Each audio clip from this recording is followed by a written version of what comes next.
मैंने जब इस्तिग़फ़ार करना शुरू किया और सिर्फ 6 महीने लगातार इस्तिग़फ़ार किया तो यकीन मानिए कि मेरी ज़िंदगी का रुख बदलने लग गया।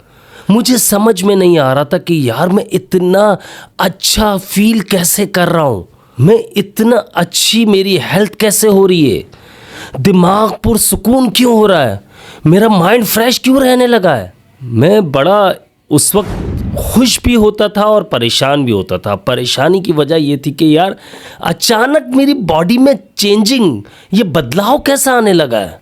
अच्छा, मेरे दिमाग में नहीं चल रहा था कि मैं इस्तिग़फ़ार की वजह से ऐसा हुआ है मेरे साथ, लेकिन जब मैंने नोट करना शुरू किया, मैंने कहा यार इसको नोट किया जाए, किस वजह से मेरे हालात तेज़ी से चेंज हो रहे हैं, मैं परेशानियों से कैसे बाहर निकल रहा हूँ।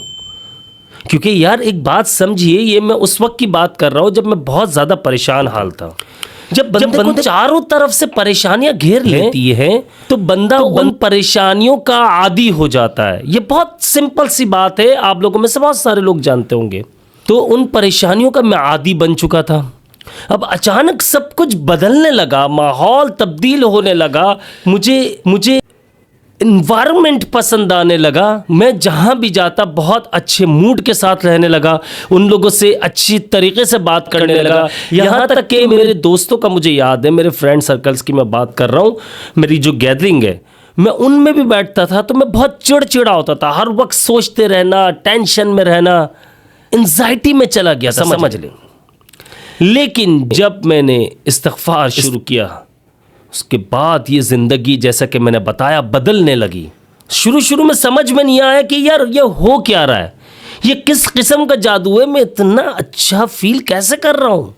मेरी सेहत अच्छी होने लगी, मेरी खुराक बढ़ गई, खाना पीना यानी कि बढ़ गया मेरा, और बहुत पुरसुकून महसूस होने लगा।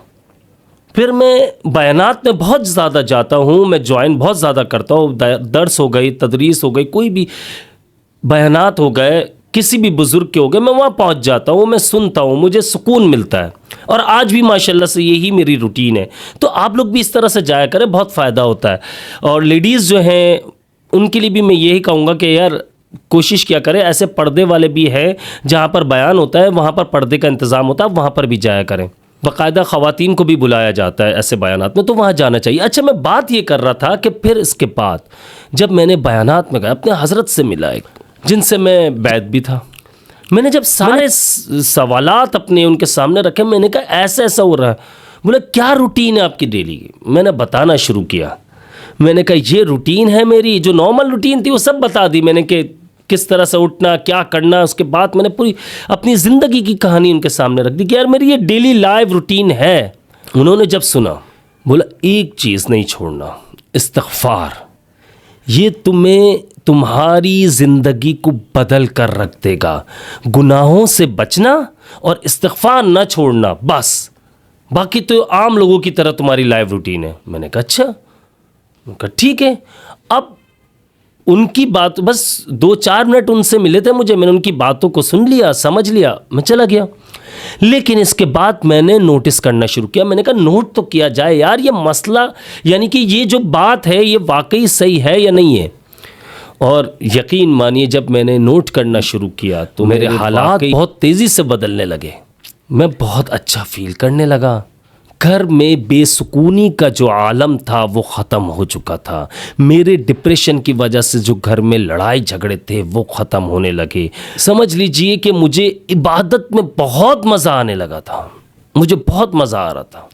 मेरी कोशिश ये होती कि नवाफिल भी ना छोड़ी जाए, तहज्जुद ना छोड़ी जाए, इशराक चाश्त ना छोड़ी जाए, मगरिब की नमाज के बाद अव्वाबीन ना छोड़ी जाए।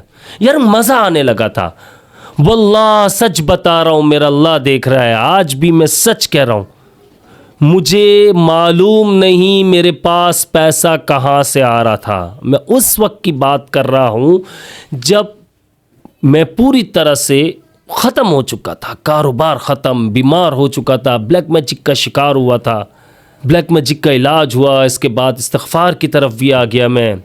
तो मेरी लाइफ किस तरह चेंज होने लगी, मैं सच बता रहा हूँ, मुझे नहीं मालूम था। अगर इससे पहले की बात करूँ, शायद कहनी नहीं चाहिए, कोई भी आपके सामने स्पीकर ये बातें नहीं रखता, आपको मोटिवेशन के लिए आपको कुछ मोटिवेशनल बातें बता देता है, लेकिन अपनी सच्चाई हर बंदा बताते हुए, अपनी यानी कि खामियां, अपनी नाकामियां बताते हुए हर बंदा डरता है। लेकिन ऐसा नहीं है, आपका भाई आपको बताता है। अभी मैंने वो परेशानियां देखी, लोग कहते हैं कि अब्दुल्ला भाई कर्ज की वजह से परेशान हूँ, बीमारियों की वजह से परेशान हूँ, रिस्क की तंगी है। कोई कहता है अब्दुल्ला भाई जॉब नहीं मिल रही, कोई कहता है अब्दुल्ला भाई कारोबार नहीं चल रहा, कोई कहता है अब्दुल्ला भाई ओवर थिंकिंग का शिकार हूँ, कोई कहता है अब्दुल्ला भाई औलाद नहीं है। बात को गौर से सुनिएगा। अल्हम्दुलिल्लाह अल्हम्दुलिल्लाह, अल्लाह के फजलो करम से सबसे पहले एक बात क्लियर कर दूं, मेरे माशाल्लाह औलाद है, अल्लाह पाक ने मुझे औलाद अता फरमाई है, 2 बच्चे हैं मेरे। अब मैं बात आ जाती, बाकी बातें जो है उन सब को एक साथ जोड़कर किसी एक बंदे पर हावी कर दिया जाए। इन सब बातों, रिस्क की तंगी, जॉब ना होना, कारोबार ना होना, बीमारी होना, ब्लैक मैजिक का शिकार हो जाना, एंजाइटी में रहना, डिप्रेशन में चले जाना, ये सब एक बंदे पर हो जाए तो क्या होगा? आप कहोगे अब्दुल्ला भाई समझ लीजिए उसकी तो रातों की नींद है हराम, उसको तो नींद ही नहीं आएगी, उसकी जिंदगी कैसे बदलेगी? कभी नहीं बदल सकती। उसके पास 2 रास्ते रह जाते हैं, या तो वो सुसाइड कर लेता है, माज़अल्लाह, अल्लाह माफ़ फरमाए, अल्लाह पाक इस हराम कामों से बचाए हम सबको, या फिर दूसरा ये है कि वो इसी तरह से इन्हीं परेशानियों के रहते हुए खुद बीमार होकर दुनिया से चला जाए, हिम्मत हार जाए। यानी कि बिल्ली जैसे कबूतर के पास आती, कबूतर उसे देखकर आंखें बंद कर लेता है कि बस अब ज़िंदगी ख़त्म, ये मुझे पकड़कर खा जाएगी, मेरा शिकार हो जाएगा। लेकिन अल्हम्दुलिल्लाह अल्लाह की तौफीक से, अल्लाह की इनायत से अल्लाह पाक ने मुझे हिदायत अता फरमाई, तौफीक अता फरमाई।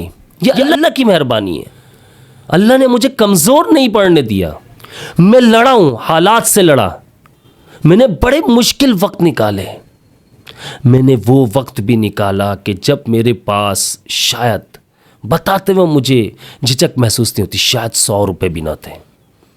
मेरे जेब में ऐसा होता था, बच्चा अगर किसी चीज़ की फरमाइश कर दे तो मेरे पास 100 रुपये भी नहीं होते थे।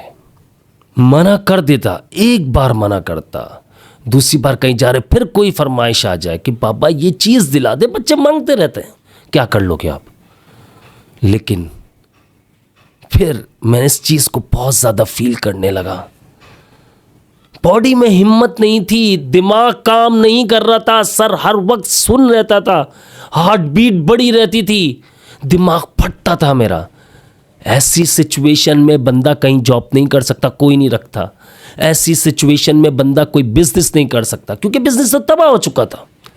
जैसा कि मैं बता चुका हूं पिछली वीडियोस में कि घर, गाड़ी वगैरह हर चीज़ मेरी बिक चुकी थी। तो जब बच्चे ऐसे कोई फरमाइश कर दे तो मेरी आंखों में, सच बता रहा हूं, आंसू आ जाते हैं।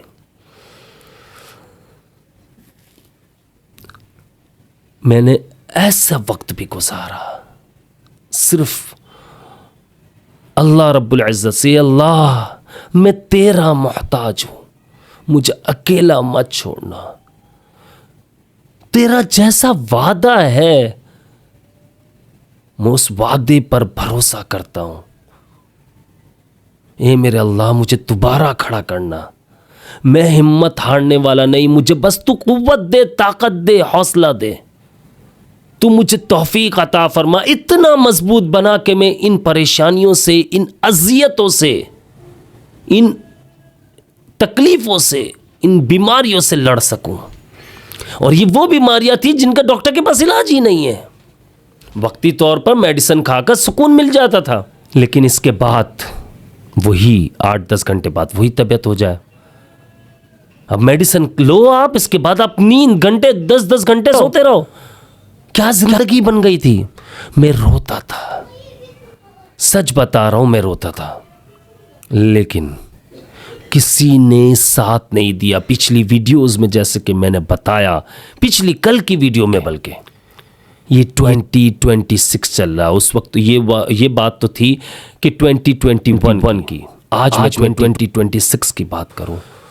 सच बोल रहा हूं, कोई किसी का साथ नहीं देता, कोई किसी की हेल्प नहीं करता, और आपके दुश्मन, आपके हासिद आपको इस पोजीशन में देखकर आपसे और मजीद जलते हैं, खुश होते हैं, वो दुआ करते हैं कि इसको और मजीद अजियत मिले।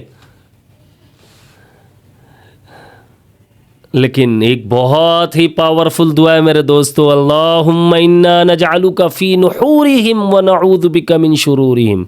इतनी पावरफुल दुआ है कि आप तसव्वुर नहीं कर सकते, आप इमेजिन नहीं कर सकते।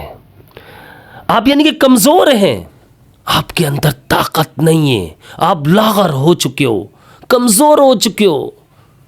किसी को आप अगर किसी चीज़ का हासिल होते हुए देखते हो, आप इतने गुर्बत में आ चुके हो, इतनी अजियत में कि आपकी आंखों में आंसू आ जाते हैं।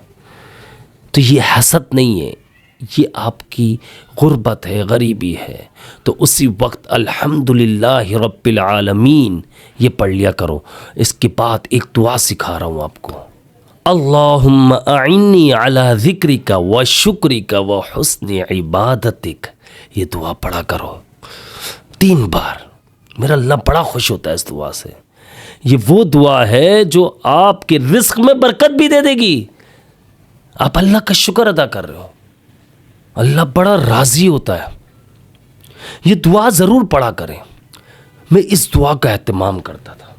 बड़ा मुझे अजीब फील होता था जब मैं लोगों को बहुत खुशहाल देखता, पेरेंट्स अपने बच्चों की हर ख्वाहिश पूरी कर रहे हैं, जो जायज़ ख्वाहिशात, उन्हें देखकर कभी कभी मैं अफसुर्दा हो जाता, तकलीफ़ होती थी। ज़ाहिर है मैं भी एक बाप हूँ, लेकिन मैंने इस्तिग़फ़ार नहीं छोड़ा, इन हालात से लड़ा। मैंने फ़र्स्ट टाइम नोटिस किया कि यार मेरी ज़िंदगी जब बदलने लगी, जैसा कि मैंने स्टार्टिंग में बताया, वो इस्तिग़फ़ार की वजह से जब बदलने लगी, मैंने सोचा अपनी ज़िंदगी के बारे में ये आप लोगों के साथ ज़रूर शेयर करूँगा।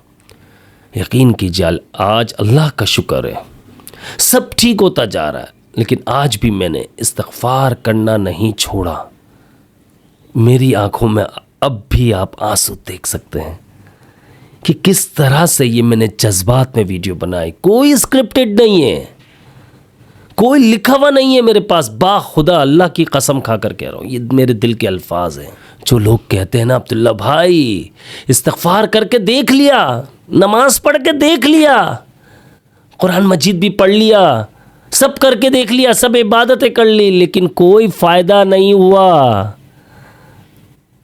कैसे फ़ायदा होगा? आप तो इन चीज़ों को आजमा रहे हो माज़अल्लाह। कल मैंने समझाया था ये बात को, लेकिन आज फिर वही कमेंट्स। हमारी तो ज़िंदगी नहीं बदल रही इतनी तेज़ी से। ओ भाई, जब अल्लाह को राज़ी कर लोगे तो अल्लाह तुम्हारी ज़िंदगी बदल देगा। तुम अगर नेक काम करो तो ये सोच कर करो कि अल्लाह को राज़ी करने के लिए कर रहा हूँ। फ़र्ज़ नमाज़ें पढ़ रहे हो, ये सोच लो कि ये मेरे ऊपर है, मुझे पढ़नी है, नहीं पढ़ूंगा मैं गुनहगार हो जाऊंगा। जब देखो आप बात समझो, समझाना चाह रहा हूँ मैं आपको, आप हर काम अच्छे से करते चले जाओगे, अल्लाह को राज़ी करते चले जाओगे। मुझे ये बताइए कि अल्लाह रब्बुल इज़्ज़त के हम करीब हो गए। आप ये देखिए, जब हमने नमाज़ें पढ़ ली, इस्तिग़फ़ार कर रहे, डेली रूटीन की इबादत कर रहे, अल्लाह के करीब हो गए हम। अल्लाह के हम कौन बन गए? बंदे तो हैं, उसके दोस्त भी बन गए। कनेक्शन क्या हो गया? हमारा अल्लाह से मजबूत हो गया। अब जब अल्लाह से मजबूत हो जाएगा तो आप उन लोगों में शामिल हो जाते हो जो अल्लाह से दुआ करते हैं और उनकी दुआ फिल फौर कबूल हो जाती है। और ये वो पसंदीदा अल्लाह के बंदे होते हैं जिनकी दुआओं पर फरिश्ते भी आमीन कहते हैं। सोचो, आपकी दुआओं पर जब फरिश्ते आमीन कहने लग जाए तो आपकी ज़िंदगी बदलेगी या नहीं बदलेगी? मैं उस वक्त की अगर बात कर रहा हूँ ना, उसके बाद मुझे नहीं पता मेरे पास कहाँ से पैसे आते थे, मेरे कहाँ से, किस तरह से, किस घर से आए मुझे नहीं पता, कौन अकाउंट में डलवाता था आज भी नहीं पता। पुरानी वीडियोस उठा के देख लो, झूठ नहीं कह रहा हूँ, आज भी कहता हूँ मैं। वो गुमनाम बंदे जिन्हें मैं जानता भी नहीं हूँ, मैं आज भी दिल से उनके लिए दुआ करता हूँ। मुझे पता भी नहीं कहाँ से आते थे।